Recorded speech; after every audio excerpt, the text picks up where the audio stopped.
Maaelujutud.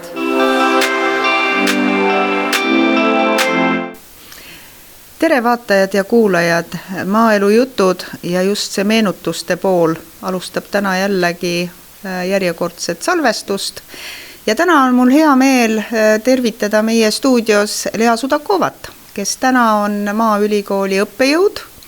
Aga me urgitseme natukene ajaloos. Lea, sa oled väga pikalt olnud maaelu arengus lausa 90-ndatest saadik ja kuigi ka täna on palju huvitavaid asju, proovime sealt tagantpoolt ettepoole tulla ja uurime seda, mis 90-ndatel maaelus toimus ja sinu rolli seda, aga sissejuhatuseks küsin, kus sa pärit oled ja miks sa üldse siis maaelu arenguga seotud oled? Aitäh!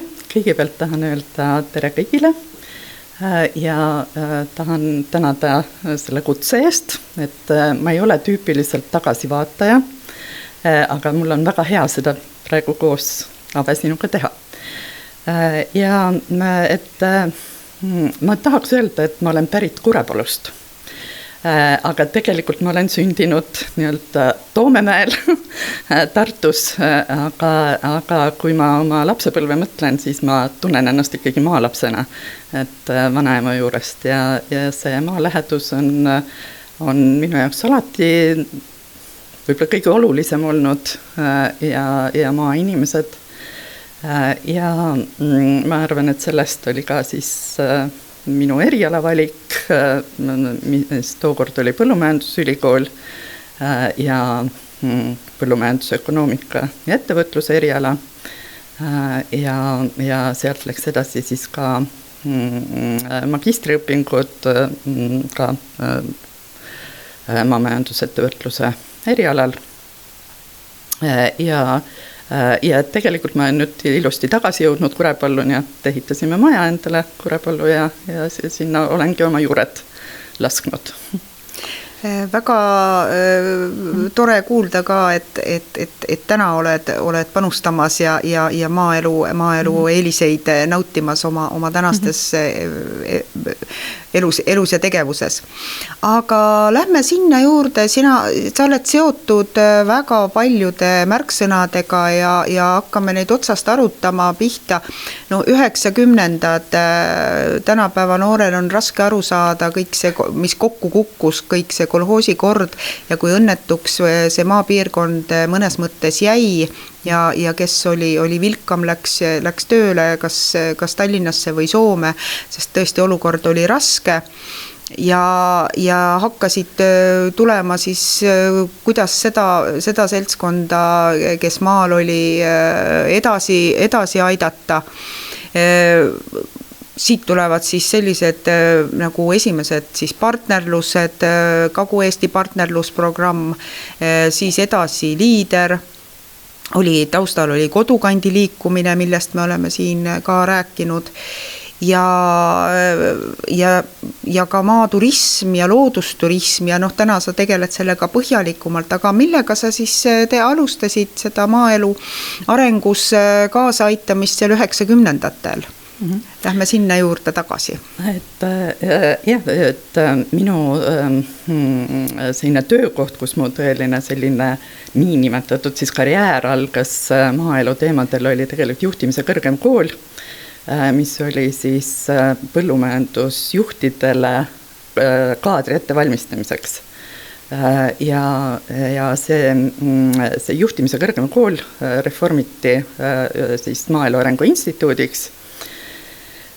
Ja Maaelu Arengu Instituut võimaldas huvitavaid reise ja konverentside külastust ja sealt ma sain ka 92. aastal selle maaturismi seemne, mis sattusin rahvusvahelisele konverentsile ja ausalt öelda loen ennast siis selle sõna maaturism maale toojaks selles mõttes, et rural turism oli väga tavaline, suupärane, aga Eestis ei olnud seda tõlget üldse olemas. Ja algul tundus see fraas päris kummaline, nii nagu kõik eestindatud sõnad, aga see oli jah selline tõeline nagu säde või tõuge ja see maaturismi olulisus siis piirkondade arengule ja maapiirkondade inimeste töö leidmisele ja eriti olukorras, kus tegelikult see põllumajandus tõesti oli väga tõsises langustrendis ja eriti siis Lõuna-Eestis, kus tegelikult kõik piiride sulgemise tõttu nii turud kadusid kui kõik sidemed kadusid. Nii et see oli tõesti ellujäämise teema ja ma arvan, et seda ja siis oli veel sellel reaalse üks rahvusvaheline konsultant Agnes Cannon Iirimaalt, tol ajal ta oli siis Food and Agricultural Organizationi spetsialist ja tema tõi selle maaturismi nagu globaalsel tasandil, oligi mingi selline Global Rural Tourism Development teema ja siis ta pani selle nagu märgistas hästi ära meie jaoks ja seal tekkisid need esimesed koostöösidemed erinevate piirkondadega ja sealt läks see nagu lahti, kõik see strateegiate arendamine ja nii edasi. Mis need esimesed, ütleme siis need maaturismi tegijad või kes see esimene seltskond oli, kes nagu sellest niimoodi kinni haaras ja tegevused, mida sa ise nägid võib-olla või siis koolituste ja nende konsultatsioonidega kaasa aitasid? Et üks huvitav lugu oli, et need alustajad olid suures osas Lõuna-Eestist ja näiteks Vaskna turismitalu Ahti ja Margit Utsal, siis praegune Giidi turismitalu Aigar Piho, Aivar Ruukel oli seal kuskil juba ökoturismiühendus oli selleks ajaks loodud, 95. aastal loodi ökoturismiühendus, millele ma ka natukene õlga alla panin. Aga siis et hästi huvitav oli see, kuidas siis väliseksperdid tõid meile sellist teadmist, et me peame ikkagi äri tegema. Aga Lõuna-Eestis käib kõik ummamuudu. Ja et seal oli juba selge see, et see on elustiili ettevõtlus ja et kõige olulisem on nagu kogukond ja hästi elamine ja siis me võime uksed avada ka oma külalistele. Ja siis oli nii tore vaadata seda konflikti, kuidas Aigar Piho oli siis see esindaja, kes ütles, et ei, mina ei taha äri teha. ja mulle on siiamaani see meeldinud selline elustiili maaturism ja selle teemaline oli isegi meil üks lõppenud projekt, et Rural Lifestyle siis, kus me nagu just nimelt püüdsime hoida ja säilitada seda elustiili ja seda me tegelikult väga hästi praegu müüme kogu Eesti ja eriti need Eesti traditsioonilised piirkonnad. Kas ma ju arutlen mõnes mõttes õigesti, oskad mind parandada, aga nõukogude ajast ju tuli, kas äri oli ju negatiivse taustaga, kes olid ärimehed ja ärikad ja haltuurategijad ja puha. Nii et see, ta on sinu elustiil ja ütleme, see ka hea asi peab olema samas sinu sissetulek, et eks sellega tuleb isegi täna vist veel edasi töötada. Et nii, et need kaks otsa pidi ikka kokku viima. Et sellega te siis tegelesite vaikselt. Väga õige lähenemine selles suhtes, et see taust oli negatiivne ja tegelikult need asjad tihti lõppesid sellega, et kui turismiettevõtjatel hakkas hästi minema, siis oli ka põlemapanekuid, nii et see ei ole nii lihtne olnud kui praegusel ajal, et kus on toetusmeetmed olemas ja ikkagi nii-öelda kogukonna tugi hästi paljudel ettevõtjatel taga, et pioneeridel nagu alati oli raske. Ja siis veel see teine küsimus ka võib-olla kohe, et meile ju heidetakse ka ette, et selline morninäoga eestlane, et et ei ole nagu suurem asi klienditeenindaja, ma arvan, et siin on vist ka ikkagi oluliselt juba paremaks läinud ja keegi ei arva, et sa oled siis mingi väga imelik, kui sa nagu naeratad ja oled viisakas klientidega. Aga liigume sealt sellest, kui kaua seda turismi nõustamist ja sellega siis, kui suure osa see sinu tööst võttis ja juba järgmised teemad tulid, kuidas sa sinna nende partnerluste juurde sattusid? Ja nagu ma ütlesin, et turism minu jaoks oli ikkagi selline piirkonna arengu teema ja et kuidas toetada siis neid maaettevõtjaid ja selles suhtes see kogukond sobis sinna väga hästi, rääkimata sellest, et paljud teemaarendused olidki kogukonna turismi teemaarendused ja see kogukonna teema tegelikult tuli meil sisse läbi jälle rahvusvaheliste koolituste, kus valmistatigi ette nagu kogukonna arendajaid ja eestvedajaid, sealt tuli veel üks uus termin, facilitator, mida me siis eestvedajaks tõlkisime. Ja sellised, ja ka kogukond, kui selline oli võõras sõna. Tänapäeval on seda päris naljakas öelda, aga et nii mõneski kohas öeldi, et kas te räägite kogudusest. Nagu kiriku kogudus oli veel tuttav. Aga kogukond oli võõras, nii et see palju arenguid on toimunud, aga siis meil olid sellised rahvusvahelised koolitused siis Maaelu Arengu Instituudi nagu spetsialistidele ja oligi mõttega siis, et me viime seda nagu edasi, kanname edasi ja et eks me siis tegime need koolitusmaterjalid ümber, kohandasime nad meie oludele, sellele, et hästi paljudes külades oli alles algus, nagu me ütlesime, mingi sellise materjali koostasime, kus panime need külade arengustaadiumid kirja, et siis me nimetasime neid uinuvateks küladeks. Nii et paljud külad tol ajal sellises staadiumis olid ja selline kogukonna eestvedajate koolitus ja ka näiteks kohalikes omavalitsustes arendusspetsialistide koolitus, et ma arvan, see andis päris palju kaasa, et paralleelselt käis meil ka see kohaliku omavalitsuse teema ja kus ka nii-öelda kohaliku omavalitsusi siis koolitati arengukavade koostamiseks ja ka igasuguste juriidiliste dokumentide nii-öelda koostamiseks. Küsin, kui suur oli meeskond, kellega sa töötasid tookord, kes olid need kaasteelised?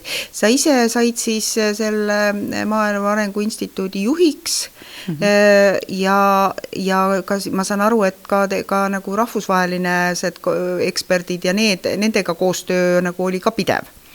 Aga Eestist, kes olid spetsialistid, kaasteelised? Jah, see seltskond on väga palju muutunud ja nii-öelda, et juhtimisse kõrgema kooli ajal oli meil ikka selline, olid prorektorid ja rektor ja selline uhke seltskond ja Mati Tamm ja Henn Mikkin, kes tegi siis, Henn Mikkin näiteks koostas hästi palju neid psühholoogilise ettevalmistuse kursusi, mis tol ajal oli täiesti uudne, igasugused läbirääkimisoskuste arendamine, suhtlemisoskuste arendamine, mis on edasi läinud jälle nagu normiks saanud. Aga siis hiljem, kui sa nimetad, et mina sain juhiks, siis see oli päris lõpupoole, tähendab 98. aastal siis Riiklik Maaelu Arengu Instituut nii-öelda oleks pidanud minema likvideerimisele, kuna kõik sellised väikesed instituudid siis nagu koondati ära. Aga siis meil oli selline tuumikseltskond, kes Indrek Kärner, Ülar Loolaid ja mina, kes siis otsustasime, et me ei jäta oma meeskonda nii-öelda omapäi, sest paljudel oleks raske olnud üldse töökohta leida niiviisi hooga. Ja tookord oli meil 50 inimest palgal, aga meil oli ka hotell ja see hotelli personal tähendab, et sellepärast oli see seltskond suur. Aga nii-öelda selliseid arendusspetsialiste ja arendusinimesi oli 10 ringis. Et täitsa üllatav nagu kuulda, aga tõsi, muidugi eks taust oli ju see, et iseseisvunud Eesti riigil rahakott teadagi õhuke, kui me täna räägime õhukesest rahakotist, siis tol ajal oli ta olematu, ei olnud meil Euroopa Liitu ega midagi, et selliseid instituute ja asutusi, mis andsid võib-olla sadadele tööd, pandi üksteise järel lihtsalt kinni, lihtsalt tellimust riiklikku rahastust ei olnud, aga hotell, 2 sõna sellest, kui väga kaua ei peatu, et kaua te seda suutsite pidada?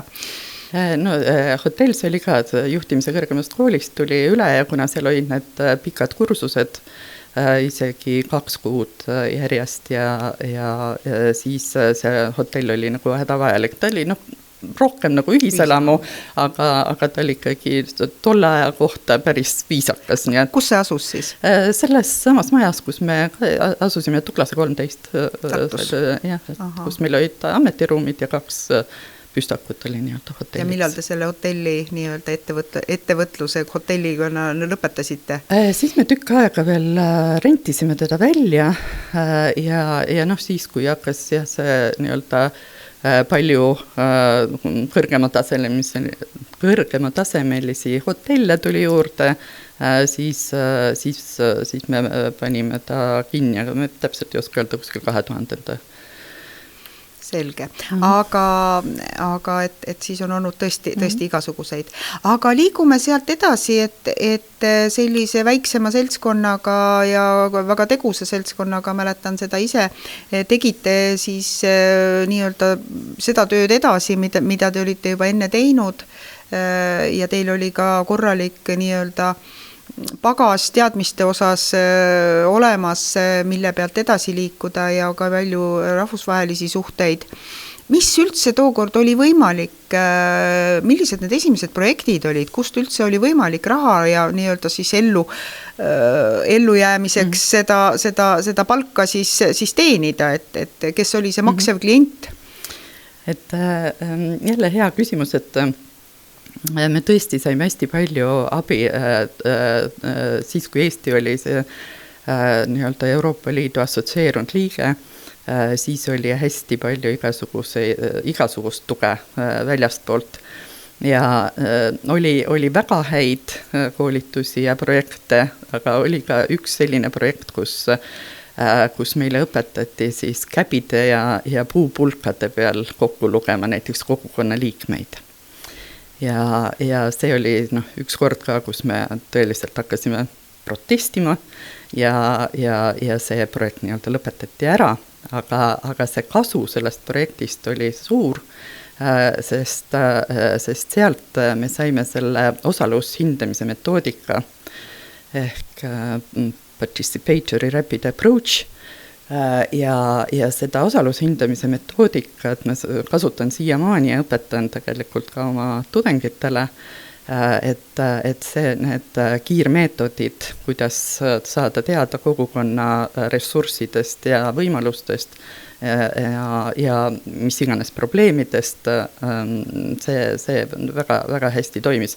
Kuna nii-öelda õpetaja ei olnud meil väga hea, siis me pidime väga palju ise õppima, siis me valmistasime need materjalid ise ette ja sellega saime targemaks. Selle kohta ma ütlen, et kui see oleks nii-öelda metoodikasse sisse olnud kirjutatud, siis see oleks kuldmedal selle eest. Aga kuna see lihtsalt läks niiviisi, siis ei saa kuldmedalit anda. Ja kahtlemata ega siis kõik ei ole alati 10-10-st, on ka väiksemaid ja natukene viletsamaid koolitajaid ja neid arengu- ja toetusorganisatsioone, kes siia on käinud ja teinekord, et kas ta kas, kuhu ta täpselt sattus, kes sellest Eestist siis siin täpselt teadis. Ja tookord ju internetti veel ei olnud, kust oleks saanud väga täpselt ka järgi vaadata. See oli küll internetiajastul. Siis oli juba internetiajastul. Ei, mitte internetiajastul, arvutiajastul. Arvutiajastu tuli enne, aga ütleme, et selline suurem, et veel nullindatel mäletan ise, et kui tuli keegi siia natuke pikemaks ajaks, tal oli igaks juhuks ka taskulambid ja patareid kaasas, et ega ta vist päris kindel ei olnud, kuidas siin nagu pideva elektriga on. Aga liigume selles mõttes edasi, et vaatasite siis neid, ühesõnaga kes siis teie tellijad olid? Kas teil olid siis koostööga kohe juba ministeeriumite ja nende arengukavade juures ka teid kaasati? Me mingil hetkel tegime sellise nagu oma arengustsenaariumi, et me hakkame tegutsema ainult selliste suuremate projektidega nii-öelda, et koguda endale portfooliot. Ja selles suhtes nii nagu ikka, et kui sa paned õige eesmärgi, siis eesmärk hakkab ise sind kohale viima. Ja siis meil hakkas tulema neid pakkumisi ja need olid enamasti siis riigihanked, mis ta siis tolleaegne Põllumajandusministeerium välja kuulutas ja mõned projektid, nii nagu see Kagu-Eesti partnerlusprogrammi algused, see tuli siis Suurbritannia valitsuselt ja läbi Suurbritannia saatkonna, et selliseid erinevaid lahendusi oli.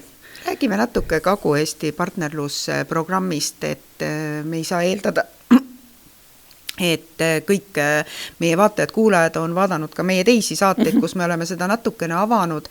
Millega tegu oli ja kuidas teie seal kaasa lõite? Et see oli, kui nüüd nii-öelda aastaarve meelde tuletada, siis see oli 98-99 aastal oli siis esimene, mida nimetati Baltimaade regionaalarengu projekt ja alanimetus oli siis Kagu-Eesti partnerluse programm. Ja see oli siis, kõigepealt oli nagu uuring, et koostada lähteülesanne selle Kagu-Eesti partnerlusprogrammi jaoks. Et see oli nagu selline esimene tasand, kus pandi need nagu põhimõtted paika. Ja sellele siis alles järgnes see, kus hakkas tõeline see partnerlusprogramm pihta ja see oli siis 2001-2003. Ja selles partnerlusprogrammis ja siis Iivika Nõngel sai selle juhiks ja me vaatasime, et väga huvitav programm, mis on väljaspoolt sisse toodud, kus tegelikult nii-öelda palgati alltöövõtjad, kohalikud inimesed, kes kohalikke olusid tunnevad, et see tundus juba väga professionaalne ja hea.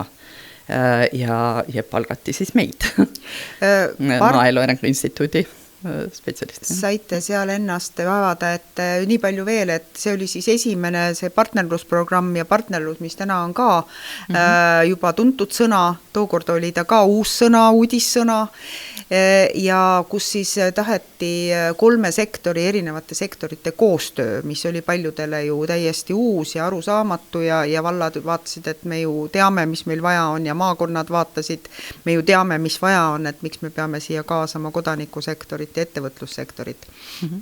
Aga tõesti selline programm oli ja siis teie olite seal juures koolitajad.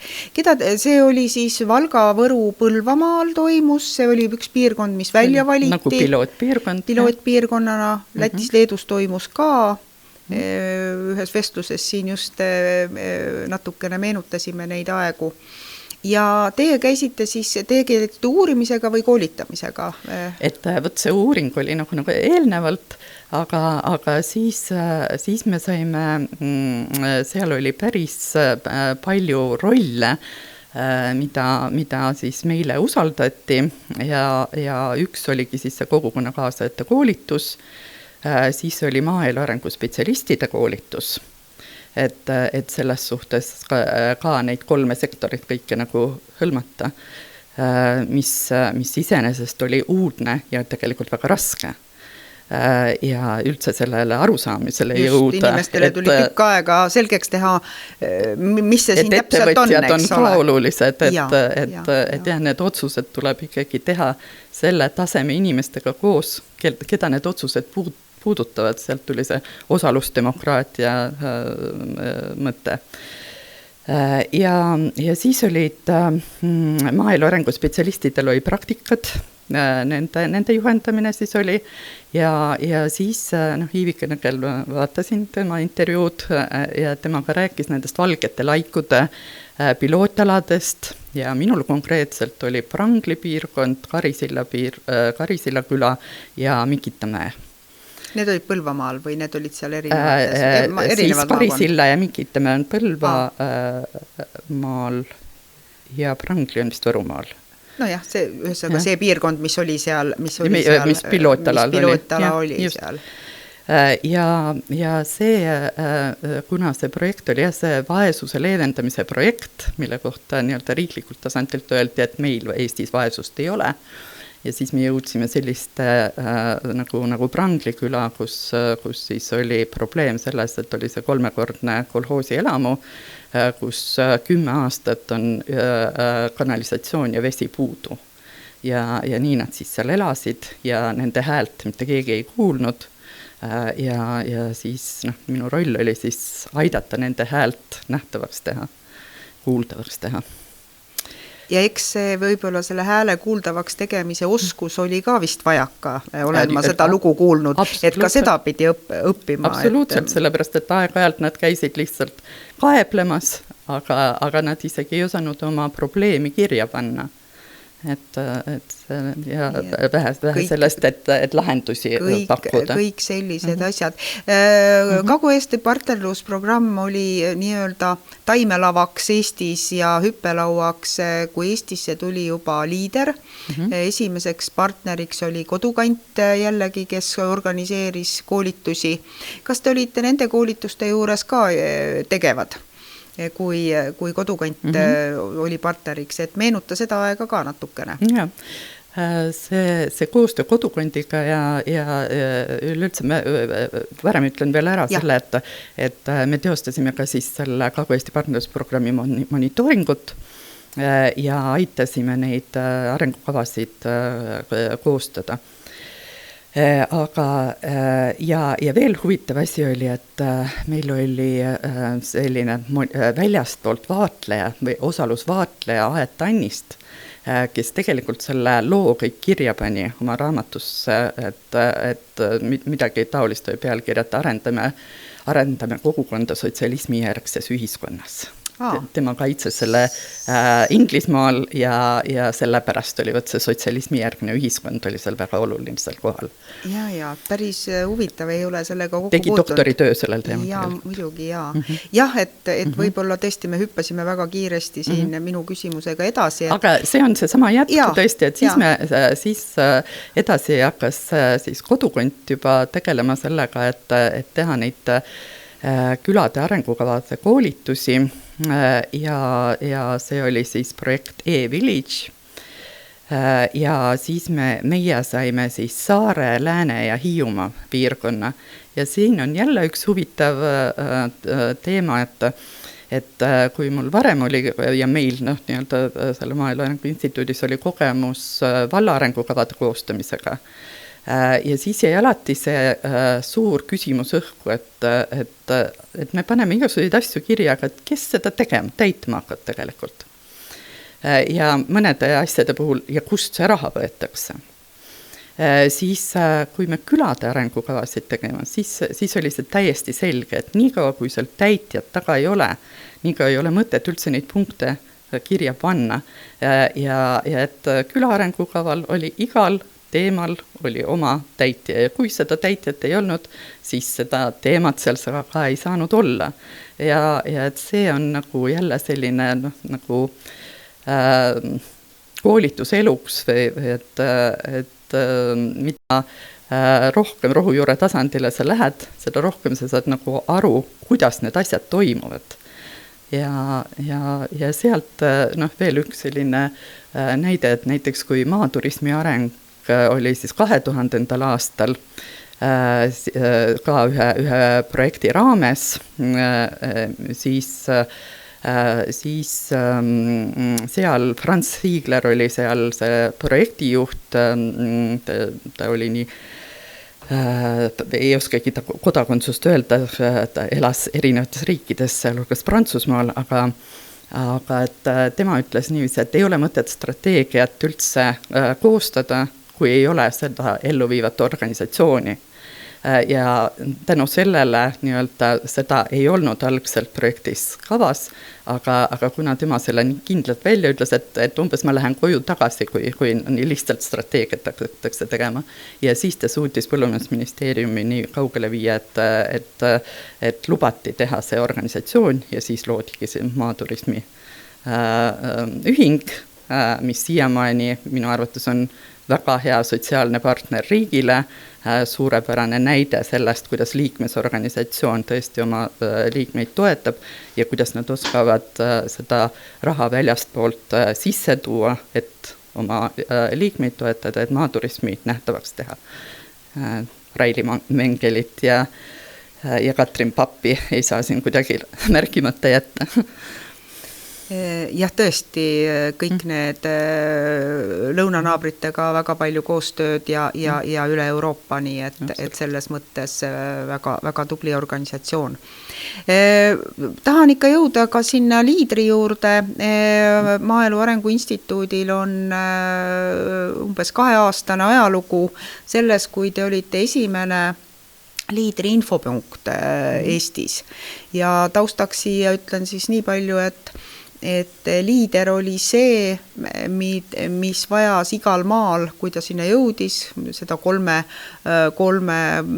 sektori koostööd, seda kokkukõla, seda koolitusi, nõustamisi, kõik arusaamine uutest terminitest, ei olnud mitte ainult Eesti probleem, oli ju mujal ja ka vanemates riikides, aga oli nähtud seda positiivset tausta, et kui viia mingi osa otsustust hästi kohalikule tasandile.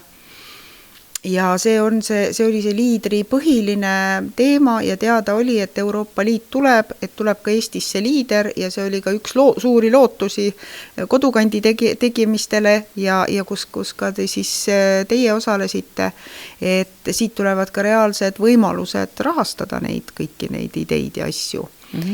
Ja tulite siis hankega, kuulutati välja, räägi sellest ajast ka, te ei olnud ainsad, aga te võitsite selle hanke ja vedasite seda väga tublisti. Jah, et me oleme paljude selliste algatuste juures olnud ja sealhulgas ka siis Maainfokeskus.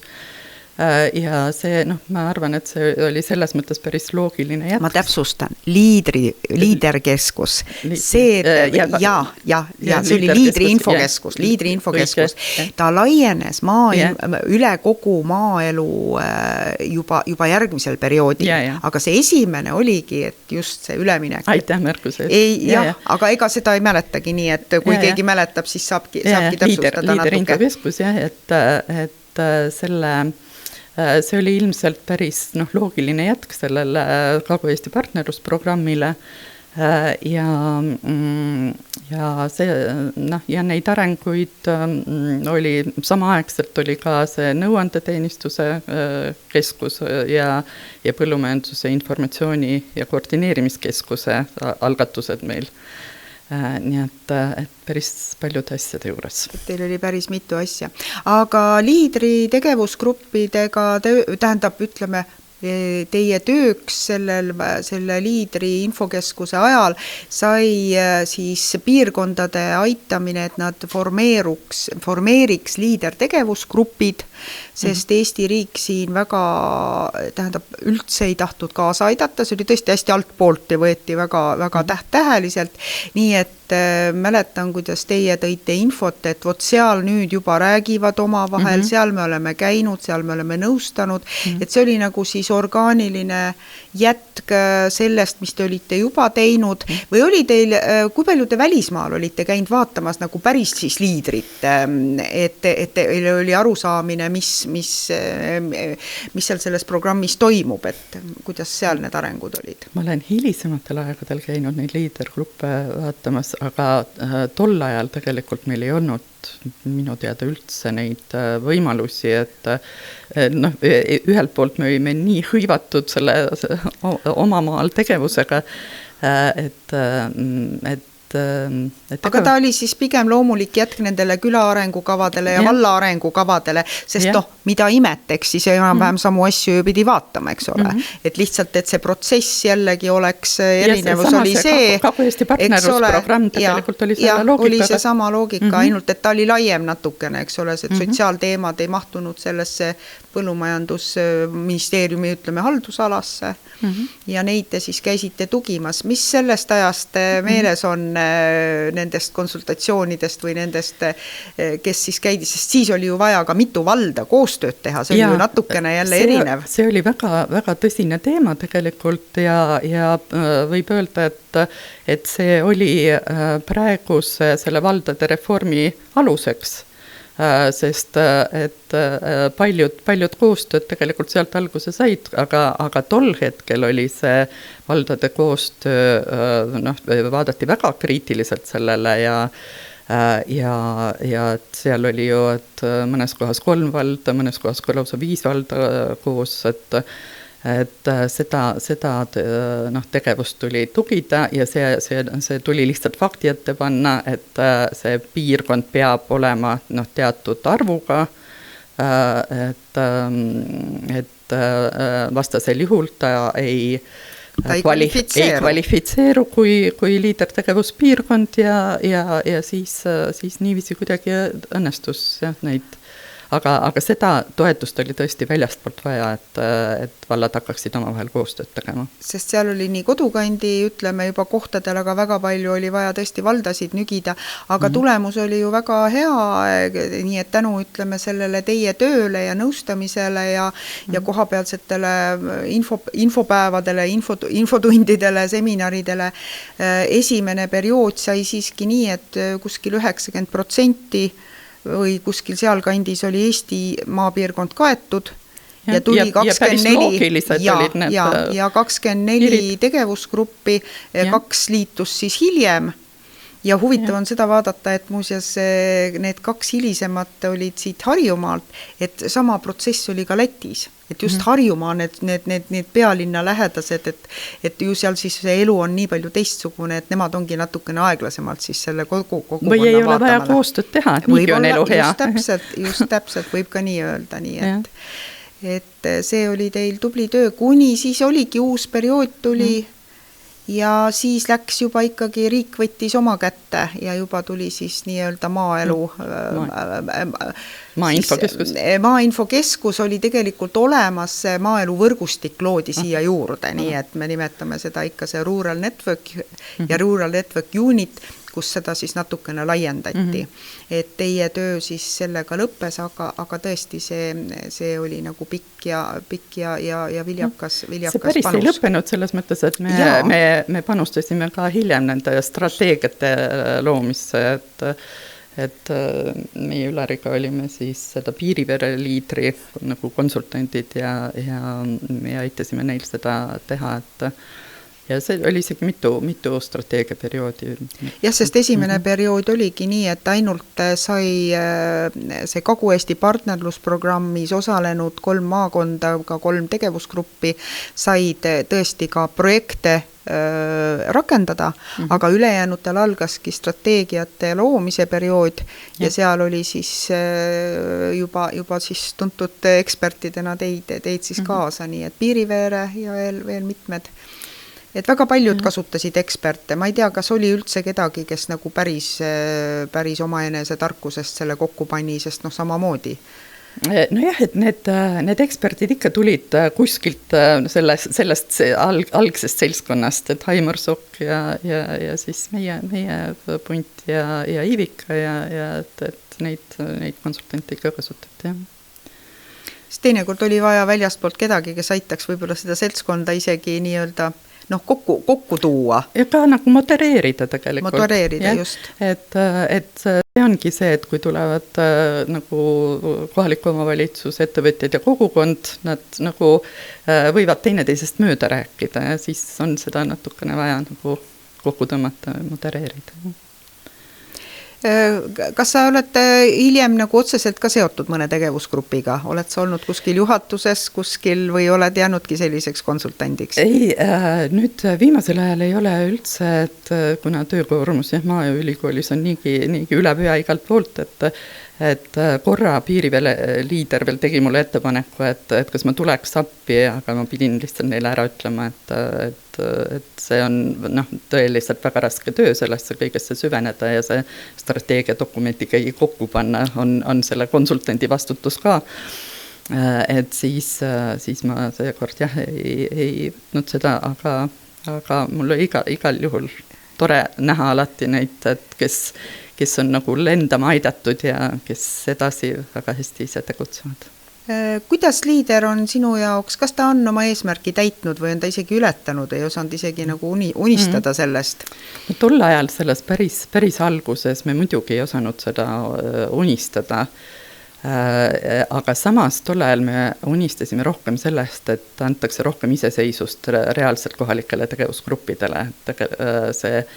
See lõppotsustamine läks meil ikkagi Priiale. Aga ikkagi on see suurepärane näide sellest, et kohalikud tegevusgrupid siis mõtlesid välja ikkagi oma strateegiad. Juba see, et need 3 osapoolt kokku tulevad ühe laua taha ja mõtlevad läbi, mis neil vaja teha on. Ja siis ka ikkagi tunnevad paremini neid inimesi, kes on taotlejad. Seal alguses oli sellega päris probleeme. Ma mäletan, üks juhtum oli Kagu-Eesti partnerlusprogrammis, kus keegi ütles niiviisi, et mina küll seda rumalat, tobedat aruannet täitma ei hakka. Et ma tegin oma asjad ära ja tulge vaatama ja kõik korrast, et mina dokumente esitama ei hakka. Ja selliste asjadega tuli ka alguses tegeleda niiviisi, et ma usun, et neid jääb aastatega järjest vähemaks selliseid tegijaid ja ilmselt sellistele tegijatele ka teist korda raha ei anta. Aga seda jah, kui palju liider on tegelikult korda saatnud ja sealhulgas ka turismi arendamisel ja kogukondade arendamisel, et see on ikka nähtav igalt poolt ja see on, ma arvan, et ta on jälle tänu meie tublidele Eestimaa inimestele on ta väga hästi läinud. Kui me siin kuskil rumeenlastega saime kokku, kui Eestis oli juba ammu käivitatud ja nemad ütles, et nemad ei ole veel alustanudki, kusjuures need stardid minu meelest anti korraga, siis ka see protsess, kuidas meil see asi toimis, oli väga hästi ja hea ja ma arvan, et see pilootprojekt oli selleks ka suurepärane mõte, et oli eeskuju, mille pealt ja tegelikult Iivika nendel sellest nagu teab rohkem, kui palju nende juures õppimas käidi. Ja täna juba sellist, kuidas öelda, koordineeritud koolitusi on järjest vähem vaja, sellepärast, et piirkonnad oskavad kas siis üksi või ka tõesti naabritega juba koolitavad ennast ise, nad juba mõistavad oma vajadusi ja oskavad ja tegelikult on ju eri tasandi spetsialiste ka. Aeg kaob armutult, ole hea, räägi veel oma tegevustest maaelu arendajana ja et mida põnevat tahaksid veel esile tuua nendest oma tegevustest. Me vist päris tänapäeva ei jõuagi, et täna tegeled siis loodusturismiga. Aga mis siia vahele veel jääb? Huvitav, kui ma läksin Maaülikooli, siis ma mõtlesin, et nüüd ma võtan ühe rea. nüüd ma saan loodusturismi reaga ilusti edasi minna ja et see väga paljude teemade vahel nii-öelda hulpimine võib öelda, sest ma võrdlen seda aega nagu kiirrongiga, mis mitte ei kihutanud meist mööda, vaid kihutas meist läbi. Et see oli selline, et tõeline tormiline elu. Ja siis ma mõtlesin, et loodusturismi eriala, et see on üks kindel teema. Meie loodusturismi eriala algatati kummalisel kombel Botaanika Instituudis, mis on, ma arvan, et ülemaailmselt väga omapärane. Ja kuna nemad olid siis nii-öelda valmis kõike seda looduse poolt õpetama, selles mõttes Maaülikoolis on igasuguste erialade spetsialistid, mis loodusturismis on huvi pakuvad, aga ei olnud majandusspetsialisti ja siis kutsuti mind sinna. Aga ma ei saanud ka seal kuidagi selle ühe rea peal olla ja siis hakkasid tulema need rahvusvahelised arendusprojektid, mis siis põhiliselt olid siis Kesk-Läänemere programmi projektid ja nüüd on ka üks mitte Kesk-Läänemere, vaid Läänemere programmi projekt.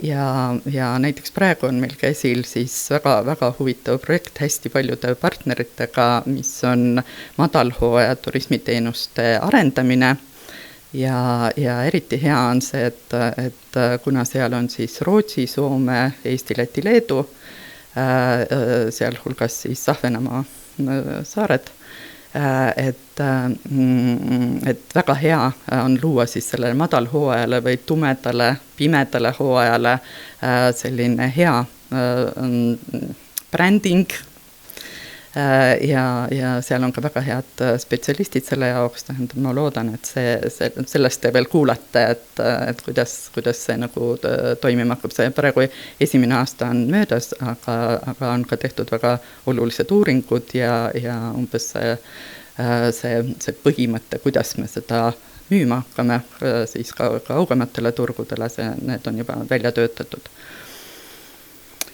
Ja ka sinna vahele mahtus igasuguseid Jaapani turule suunatud projekte, siis nagu ma varem ütlesin, maaelu siis elustiili turismi projekt, mis kahjuks sattus COVID-i perioodi, mis tekitas jälle palju halle juukseid, sest projekti tegevused on vaja ellu ja need kõik on piiriülesed, aga piirid olid kõik kinni.